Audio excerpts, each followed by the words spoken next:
everyone, this is Wyatt Jackson here with Adventures into Odyssey, and I'm back, and this week I'm discussing episode 575, Prisoners of Fear, part 2. So, this is a very plot-heavy episode, and so there's not as much with character development to discuss, and also the fact that this week has been really crazy for me, and even now, I only have barely enough time to do this recording. Needless to say, it's going to be kind of a short recording. For that, I apologize. And yeah, hopefully next week I'll be able to have a longer recording of this. Also, I want to have a shout out to the Wadfam Chalk Pod, especially Dylan Weaver, for telling me how to find the hidden audio files on the AO Wiki. So thank you, Dylan. You're great. If you want to know how to do that yourself, give me an email at adventuresinto@gmail.com or give Dylan Weaver an email at wadfamchalkpod@gmail.com. But hey, that's enough talking about us. Without further ado, I have to get into the episode. So, written and directed by Marshall Younger, this follows Prisoners of Fear Part 1.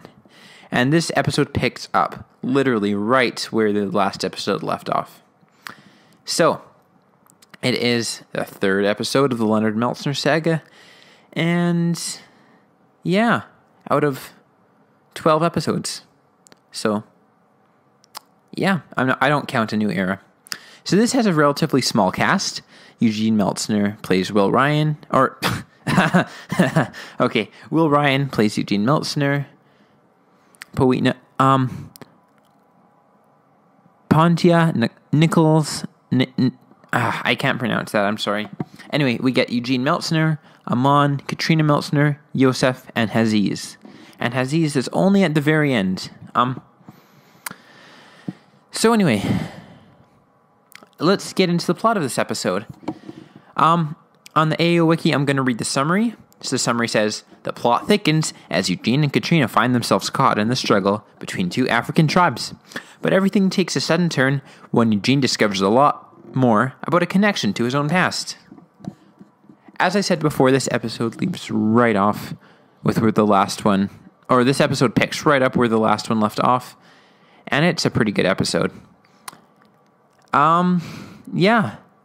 So, without further ado, let's hear the promo for this episode. On a mission to Africa, Eugene discovers something new about his long-lost parents. But his quest to learn more puts him face to face with danger, a fierce tribe. The Wolofs are a violent people. A river that villagers say is cursed. You'll never make it over the river. And a jungle filled with unseen peril. There's something out there, Eugene. Find out what happens on the next Adventures in Odyssey.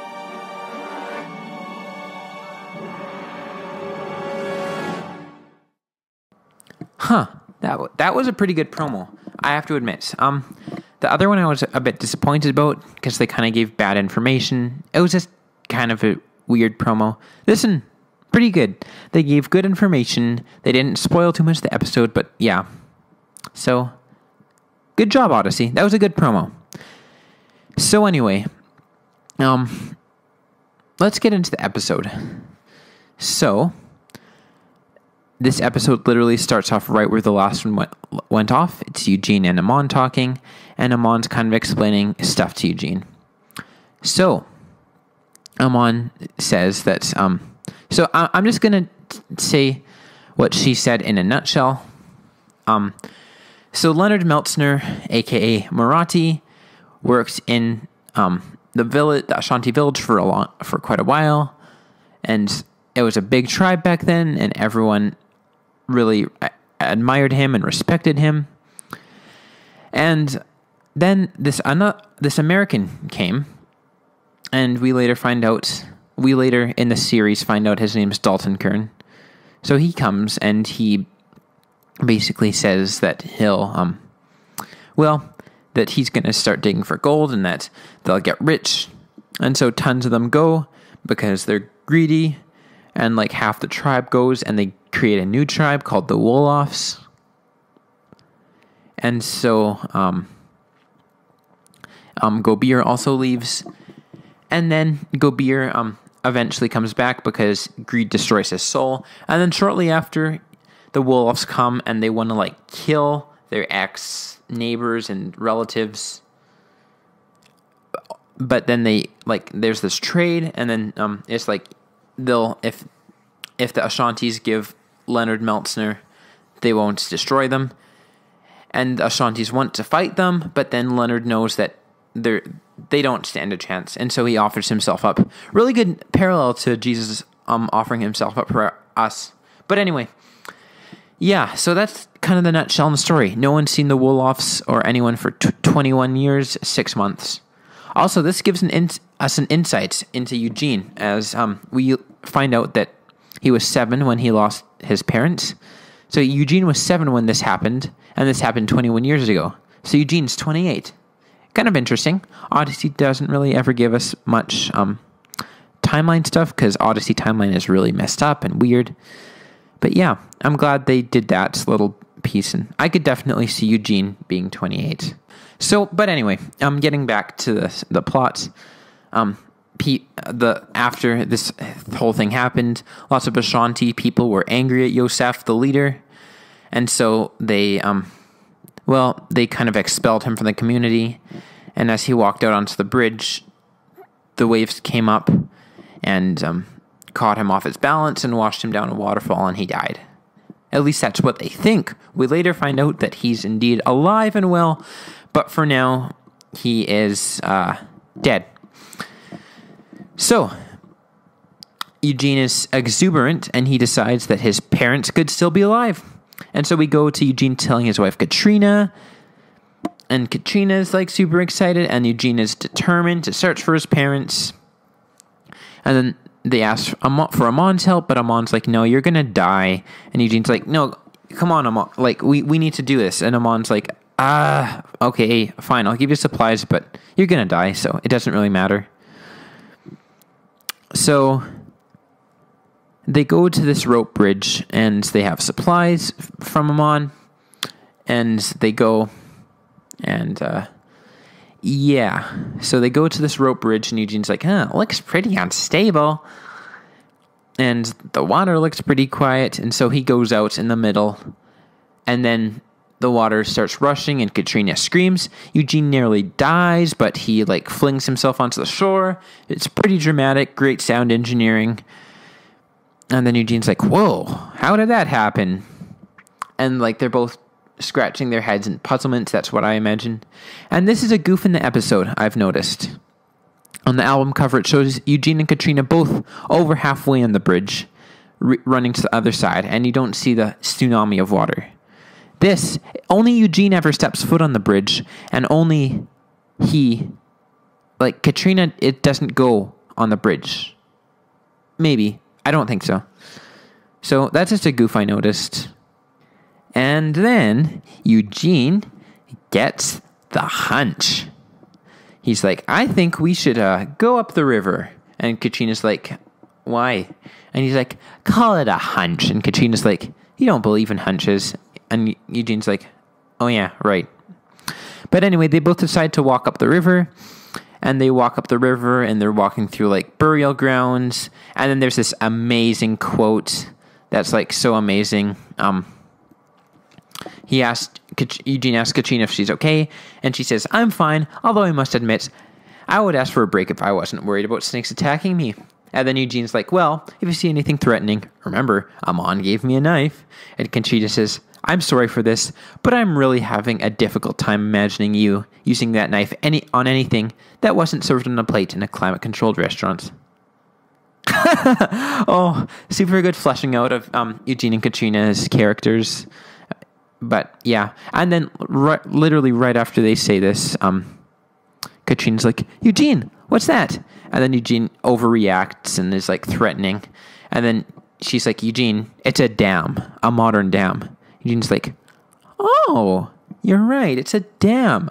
Now, what would a dam be doing in the middle of an African village in the Congo? But no matter. They go and they're like, it looks sturdy. And so they both are able to cross it, no problem. And they get to the other side.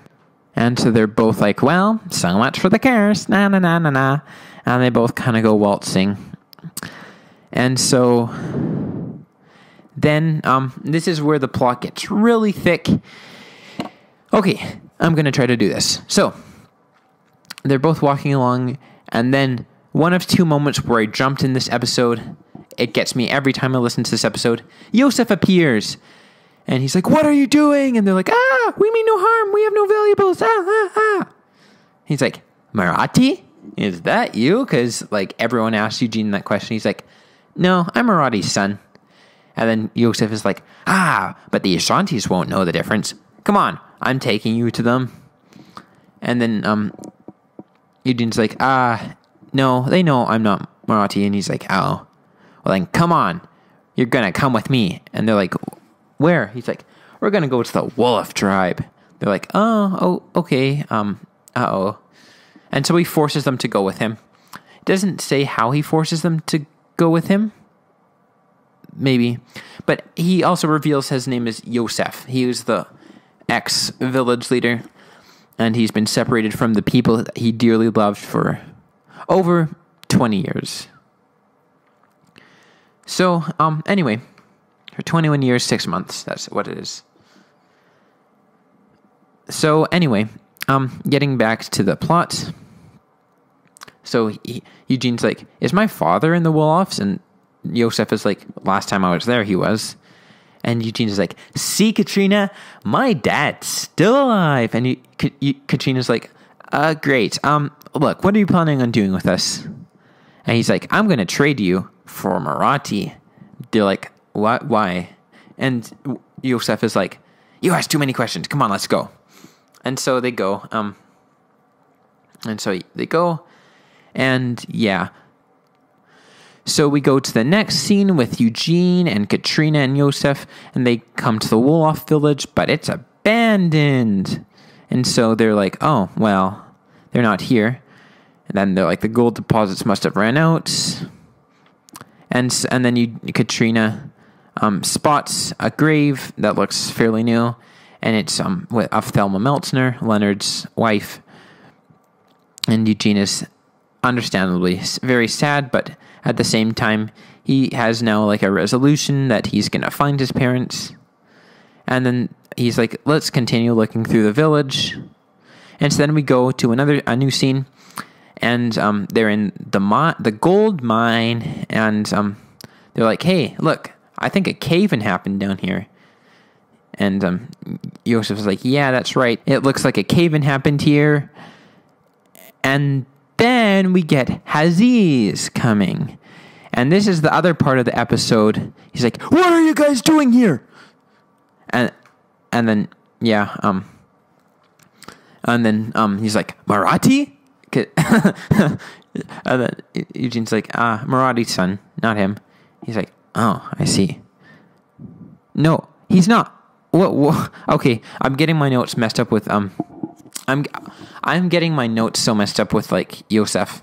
He doesn't say that. I was thinking of Yosef, but anyway, Yosef then goes into like bargainer, and he's like, "Look, I'll trade you these people for I'll trade you like these people for Leonard Meltzner." And Katrina's like, "Yosef, no!" "Katrina, this guy literally forced you to be sold into slavery. You shouldn't be surprised when he actually does it." Like, yeah. So anyway, Yosef tries, and Aziz is like, "Yosef, you are not in a position to be doing this." And Yosef's just trying, and then the guy's like, fine, I'll take them. And then Yosef is like, "Okay, where's Marathi?" He's like, "Marathi died." And Eugene's like, "What?" And then he's like, "See that cave-in?" And Eugene's like, "Oh, he died in the cave-in." And he's like, "It was 3 months ago." And then Eugene's like, "I missed him by 3 months. 3 months." And he's like, "Come on, you're all three of you." So Yosef, Eugene, and Katrina. He's like, "All three of you will be held in a holding cell." And wait, what's the quote? He says, "Come, you'll be my prisoners, and the leaders of my tribe will deal with you as they please." And then he puts them in a holding cell, and that is where the episode begins. Eugene is devastated. So, yeah, it's very much a part 2, and a very plot-heavy episode. So this audio recording is going to be much shorter than my other ones, but yeah, overall, I like this episode, even though it's definitely a part 2. It sets up the stage good for part 3, and yeah, I don't really have anything else to say with this episode. So, yeah, I guess that's all. So, okay then, you've been listening to Adventures into Odyssey with Wyatt Jackson. I'll be back next time with episode 576, Prisoners of Fear, part 3. You've been listening to Adventures into Odyssey. Oh, and be sure to email me at adventuresinto.odyssey@gmail.com. You know, it kind of does get lonely sometimes. My Gmail account's still pretty dry. Also, if you like this podcast, please give it a rating. Good or bad, I will read it because I like all ratings. As the saying goes, negative criticism is better than no criticism. So anyway, you've been listening to Adventures in Odyssey. I'm your host, Wyatt Jackson, and I will see you next week. Farewell.